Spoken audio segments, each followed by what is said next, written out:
प्रदेश स्तरीय कार्यक्रम कुरुक्षेत्र में। देखिए, आज हमारे लिए बहुत ही ये गर्व का दिन है, गौरव का दिन है।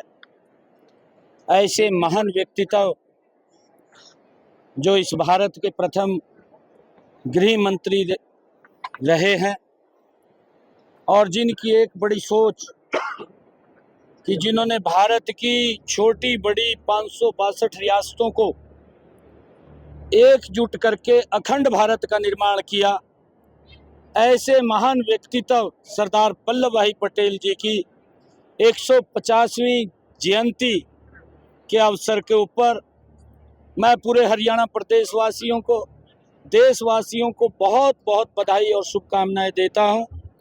और आज इस उपलक्ष्य के ऊपर सरदार वल्लभ भाई पटेल की 150वीं जयंती के अवसर के ऊपर रन फॉर यूनिटी उनको समर्पित हजारों की संख्या में आज हमारे युवा साथी, हमारे बुजुर्ग, महिलाएं और बच्चों ने आज इस रन फॉर यूनिटी में हिस्सा लेकर के उनको सच्ची श्रद्धांजलि देने का काम किया है।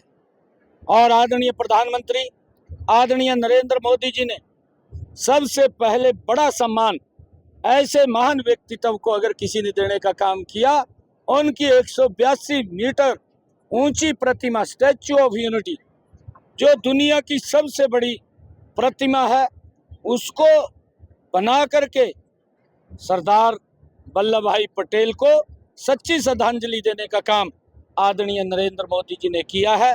जब उनके 150 वर्ष उनकी जन्म जयंती के पूरे हुए तो आदरणीय प्रधानमंत्री जी ने ये निर्णय किया कि सरदार के नेतृत्व में सरदार वल्लभ भाई पटेल को समर्पित पूरे वर्ष भर उनकी याद में विभिन्न कार्यक्रम चलेंगे और उनको ऐसे महान व्यक्तित्व के कार्यों को और उन्होंने जो दिशा दी है उसको याद करने का अवसर हमें मिलेगा। मैं इस अवसर के ऊपर सभी को बहुत बहुत बधाई देता हूं। और आज दीपावली का महापर्व भी है।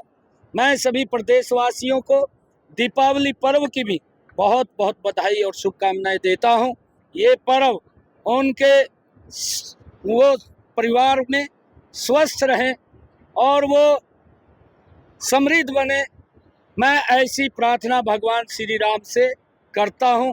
ये महापर्व हम सब के लिए एकता, भाईचारे और प्रेम को बढ़ाने वाले ये पर्व है। मैं सभी को इसकी बहुत बहुत शुभकामनाएं देता हूं। और कल हरियाणा दिवस भी है, भैया दूज का पर्व भी है और गोवर्धन का भी महापर्व है, छठ मैया का। मैं इसकी भी सभी को बहुत बहुत बधाई और शुभकामनाएं देता हूं। और हमारे लिए ये बड़े गर्व की बात है कि आज राष्ट्रीय एकता दिवस के रूप में हम सरदार वल्लभ भाई पटेल की जन्म जयंती को मना रहे हैं। इसकी मैं सभी को बहुत बहुत बधाई और शुभकामनाएं। किसान कह रहे कि हमारे ऊपर रेड एंट्री का पर्चा दर्ज किया गया, रेड एंट्री हमारे इसमें लिखी गई है, इसको लेकर हम किसान महापंचायत करेंगे। बाकायदा आपके निवास पर सेक्टर 5 तारीख को ऐलान किया है संयुक्त किसान मोर्चा ने। नहीं, देखिए, सरकार का ऐसा नहीं है। सरकार ने लगातार किसानों के हित में मजबूत कदम उठाए। मैंने अभी भी अधिकारियों को एक बात कही है कि अगर उनको किसी प्रकार की आवश्यकता, वो पराली ना जलाएं।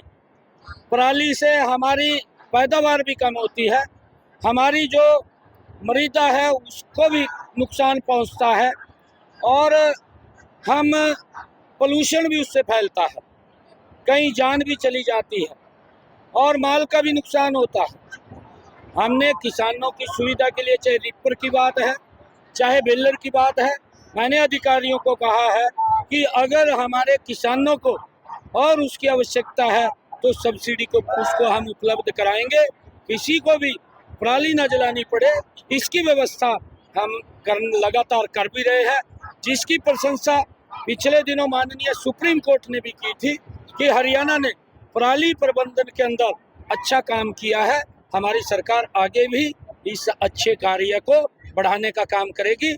किसानों को हम समझा रहे हैं और किसान हमारा समझ भी रहा है।